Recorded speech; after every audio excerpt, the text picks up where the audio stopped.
Calculated columns in tables. One example of convenience that table gives you. Calculated columns, you type a formula once and it gets automatically filled down for you. Here is how it works. Come here under this total, click on this cell.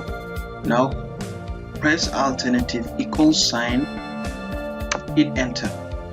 As you can see, the sum formula gets filled down for you so that you don't have to do it yourself. Another convenience in tables are total rows. Instead of typing a sum formula, Excel can make that total for you with a flip of a switch. And the same goes for average formula and many others. Here is how it works. Come here, this one, select this cell, this one. Now, at the top of the Excel window, this design tab will appear. Click on it. Now come down, select the total row. Come down, total of 24,000 is added to the bottom of the table. Now, but what if you wanted to know the average? Now come here, click on the 24 and this arrow will appear. Click on it and select average, as you can see, and you can even select maximum and also minimum as well.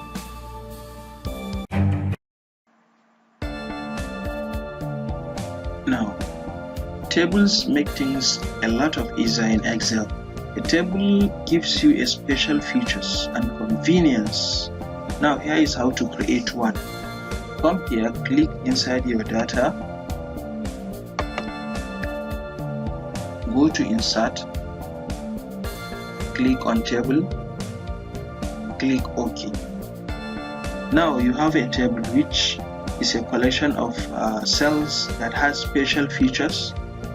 For beginners, a table gives you a bundled rows for easier reading. You can also create a new row easily in the empty cell under the last one, this one hit.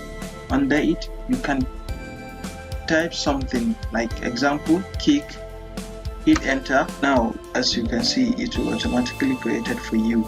And also, you can also create a new columns easily in the lower right corner of the table. Click on the resize handle, this one, click on this one.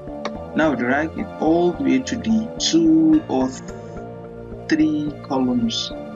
Let's say 2 columns. Notice how the 2 columns are now created, formatted, and the text including January and February are filled for you, as you can see here.